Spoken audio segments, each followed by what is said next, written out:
Good morning, afternoon, evening, whatever it is, wherever you are. We hope you're having a good day or good evening or whatever. Hey, it's Mike and Arlen, our Philippine journey. You know what? I had to do this video, but I figured out a way to make it fair and reasonable. There are two subjects here. One is just how foolish expats and land is getting, that whole situation. And then, quite frankly, very quickly, a brief explanation of land and foreign purchases in the Philippines. Nothing ground shaking on that part, but the other part I think you'll want to hear. So let's get started. Why'd you have to go? I guess this world's too slow for you. I think there's beauty in the gray, the cold, but you just want the gold.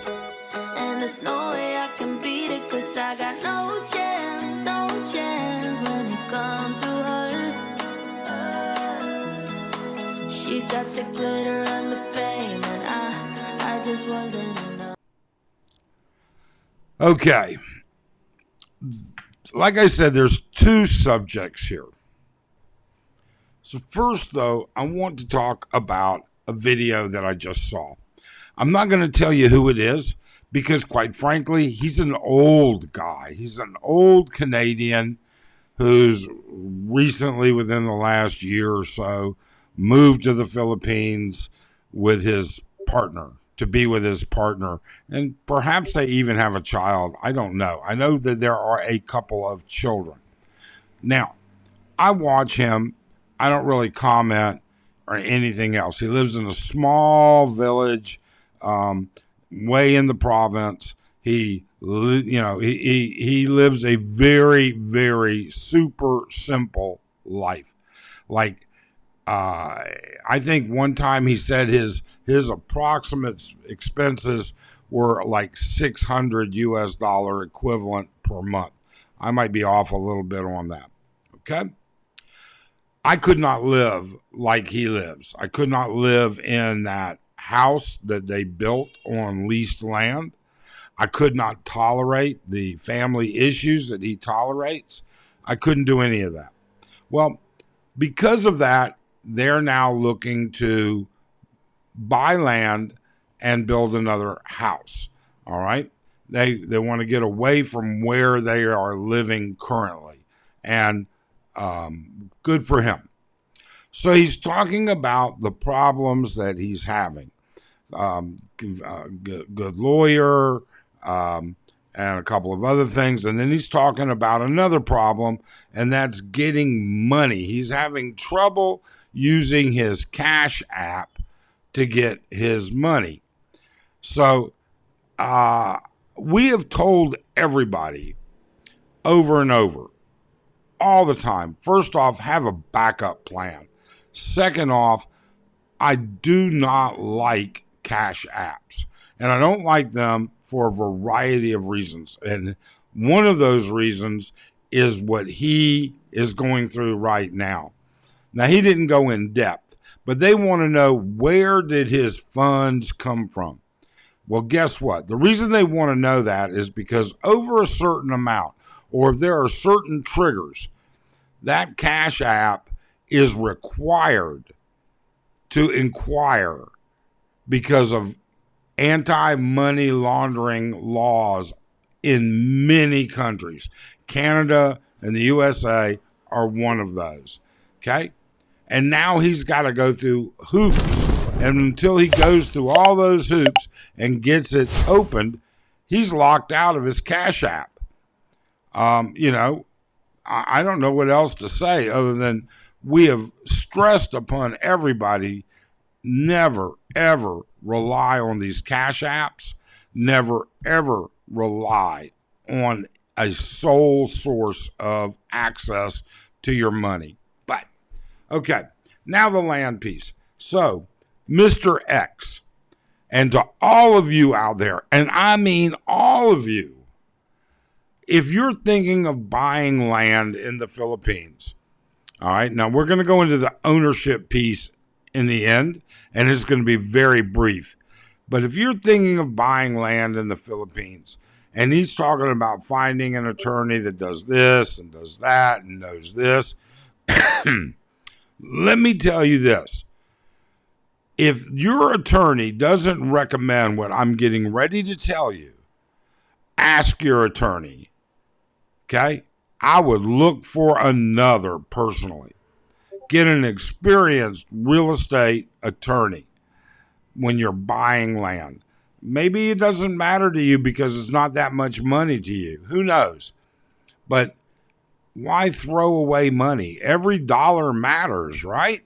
You don't want to buy land, put money into building a house, and then find out it ain't yours and all kinds of other problems. Here's what you do first. Before you do, because he's got a question. I'll preface this. His question is that he's getting different answers as to who pays for the survey. You know something? You're 3 steps behind.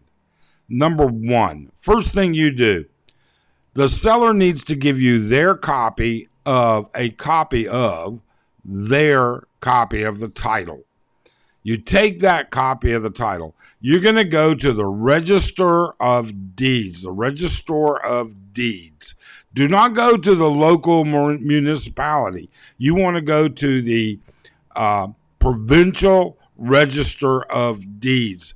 Like for instance, where we live, the Register of Deeds is an hour and a half from our home in the city of Butuan. I think where he lives, it's probably going to be in Cebu. Now, you're going to go to the Register of Deeds. That is the ultimate authority. You're going to go in, you're going to say, I need the most up-to-date, I want a copy of the most up-to-date title for this land. And you're going to do that for a couple of different reasons. Number 1, does it match what the seller is giving you? That's the first thing. Number 2, on that or attached to that as amendments, all right, attached to that title are going to list any back taxes, all right? It's going to then list any encumbrances, liens, if they've left it as collateral. You see, the title that person's giving you, that title could be years old. You want to make sure that the title that you're going to be paying money for is free and clear. The next thing you want to do is you go to the BIR and you then take that title and you tell them, I need to check the taxes on this. Because sometimes it takes a year for the BIR to actually report that there's back taxes owed. Sometimes they don't even report it at all. But you got to have that, because when you finally consummate the deal, somebody has to go pay the capital gains, all right, and in turn get a receipt and show that at the Register of Deeds that the capital gains taxes have been paid. And in addition to that, all right, they're going to want a copy of the latest tax declaration and receipt that it is paid. Okay? Now you have a good, clean title, all right? And there are no back taxes. What do? You hire the surveyors. You hire the survey company.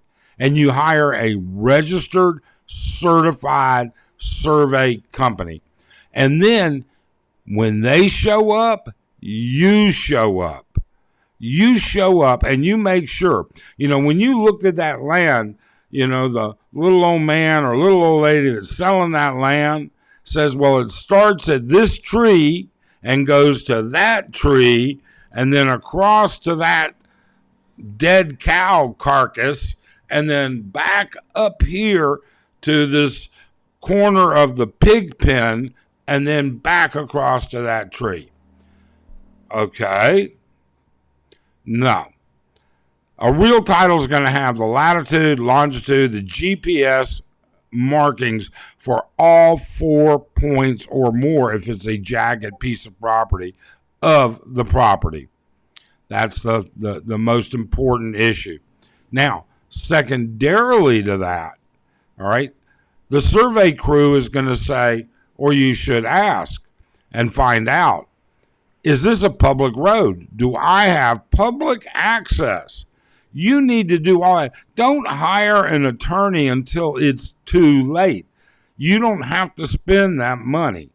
So you hire the survey crew, because if it ain't right, if it don't match, now you've got a decent argument, okay?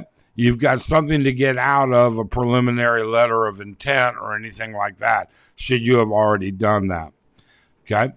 Now, another couple quick tips. There's going to be, in all likelihood, capital gains that the seller must pay, all right? But they're not going to release that title, like I said, until the seller pays them. When you negotiate your deal, negotiate how much is going to be the capital gains. You don't negotiate it, but identify it in the contract, and then you say you're going to pay it and deduct that from the price. Because once they have that money in their hand, what are they going to do? Are they going to pay it? Are they going to go all the way from where you are to the BIR, pay it, and then from the BIR to the Register of Deeds? That could take a year, if they'll do it at all. You have no assurance that they're going to do it. And don't think this is like America, where you can just sue them if they don't, because that's a whole nother can of worms. Now, what we also talked about here was owning land. Look, there's only one way you personally, by yourself, can own land in the Philippines, and that is by inheritance. And even when you own that land, you may only pass it on to your Philippine child or nobody. You have to sell it upon your death. It has to be sold, liquidated to a foreign national. Now, there are two other methods of controlling land. One is through the Foreign Investment Act of 2022, all right? But it's not you that owns it, it's the corporation. And then the second one is through preferred stock, of which doesn't even need the Foreign Investment Act. And this is how you see a lot of the big developments that are done out there, all right? It may be owned 60% by Filipinos, but they have Class B stock.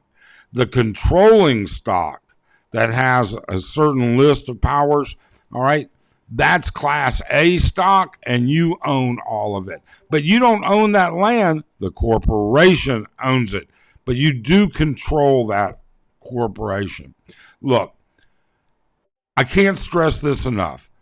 Get a good, qualified attorney. When it comes to land, we see more foreigners get screwed than you could possibly understand. Even when you're doing a land lease, get a qualified attorney. You don't want to put up a 2 or 3 million peso house on leased land, all right? And we're not even talking about land that's mother title yet, okay? And we're not going to talk about it. And we're not going to go into depth. We have videos in the playlist that goes in depth into foreign ownership and buying land and the things that go with it. This is not something like, it's nothing like in the U.S. It's nothing like in Canada. All right? Simple, easy. That's the way it is. So I really hope this guy, I did send him a message. I left him a comment. I said, hey, you know what? This is what you need to start with. And then you need a highly qualified, experienced real estate attorney. And that's the same thing that we will tell all of you. So please be careful. Please. We see it all the time, and I think we're going to see it again. This guy is he's a nice, simple, very simple old guy. All right.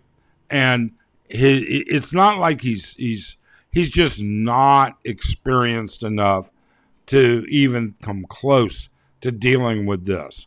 We wish him the best of luck, just like we wish all of you the best of luck. So thanks so much and have a great day.